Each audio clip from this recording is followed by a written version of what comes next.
Sementara KPK menyayangkan putusan pra-peradilan Hakim Pengadilan Negeri Jakarta Selatan yang mengabulkan pra-peradilan Gubernur Kalimantan Selatan Sabiri Nur. KPK mengatakan Hakim seharusnya mempertimbangkan lex spesialis dalam pemberantasan korupsi. KPK menyayangkan putusan pra-peradilan atas pemohon SHB selaku Gubernur Kalimantan Selatan, di mana dalam perkara yang bermula dari kegiatan tangkap tangan tersebut, KPK menetapkan tersangka pada tahap awal penyidikan dengan minimal 2 alat bukti. Penetapan tersangka tersebut telah sesuai ketentuan dalam Undang-Undang Nomor 19 Tahun 2019, Junto Undang-Undang Nomor 30 Tahun 2002 Pasal 44, bahwa pada penyelidikan dugaan tindak pidana korupsi, salah satu tugas adalah untuk mengumpulkan bukti permulaan yang cukup, yang selanjutnya untuk menetapkan pihak-pihak yang bertanggung jawab sebagai tersangka. Di sisi lain, pada KUHP, penetapan tersangka dilakukan di tahap penyidikan. Namun perlu kita pahami juga bahwa pemberantasan korupsi yang dilakukan KPK adalah lex spesialis atau khusus ya. Sehingga sepatutnya Hakim mempertimbangkan kewenangan lex spesialis yang dimiliki oleh KPK tersebut.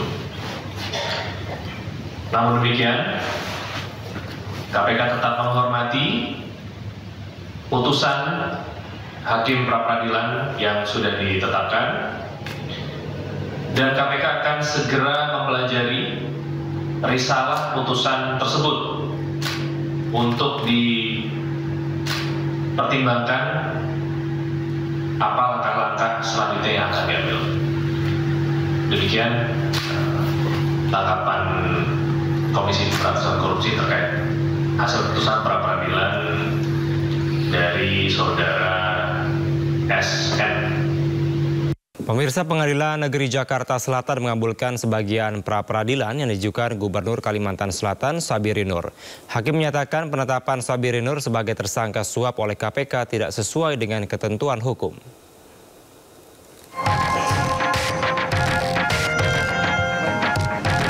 Sidang putusan terkait permohonan pra-peradilan yang diajukan oleh Gubernur Kalimantan Selatan Sabiri Nur, tersangka kasus dugaan suap proyek di Kalimantan Selatan, digelar pada Rabu sore di Pengadilan Negeri Jakarta Selatan. Sidang yang dipimpin oleh Hakim Tunggal Afrizal Hadi dihadiri oleh tim kuasa hukum Sabiri Nur atau Paman Birin dan juga kuasa hukum dari KPK. Dalam pembacaan putusan, Hakim Tunggal menyatakan penetapan Sabiri Nur sebagai tersangka oleh KPK dalam kasus gratifikasi dalam lingkup Das PUPR dinyatakan tidak sah. Hakim Tunggal Pengadilan Negeri Jakarta Selatan menyatakan menerima dan mengabulkan sebagian permohonan pra-peradilan dari pemohon Sabiri Nur. Hakim juga menyatakan KPK dalam menetapkan Gubernur Kalimantan Selatan sebagai tersangka tidak sesuai ketentuan hukum. Atas nama Sabiri Nur adalah tidak sah, tidak berdasarkan atas hukum dan oleh karena penyidikan hukum tidak menyebabkan membuktikan. 6. Menghukum termohon untuk bagi sejumlah nihil. 7. Menolak selain dan selebihnya. Sementara itu, Gubernur Kalimantan Selatan Sabiri Nur muncul kembali dan memimpin apel di kantornya setelah sempat dilaporkan hilang oleh KPK.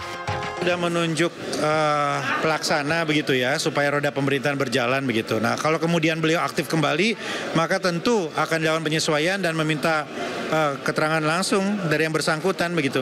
Kemarin kan karena keberadaannya tidak diketahui, ya ketika kemudian aktif kembali ya pasti akan dilakukan penyesuaian-penyesuaian dan meminta penjelasan dari beliau. KPK sebelumnya telah menetapkan Sabiri Nur sebagai tersangka kasus dugaan suap proyek di Pemprov Kalsel. KPK juga minta uang 13 miliar rupiah terkait kasus ini. Proyek yang menjadi objek perkara adalah pembangunan lapangan sepak bola senilai 23 miliar rupiah pembangunan gedung sub-sub terpadu senilai 22 miliar rupiah, dan pembangunan kolam renang di kawasan olahraga terintegrasi Provinsi Kalimantan Selatan senilai 9 miliar rupiah. Tim Liputan iNews melaporkan.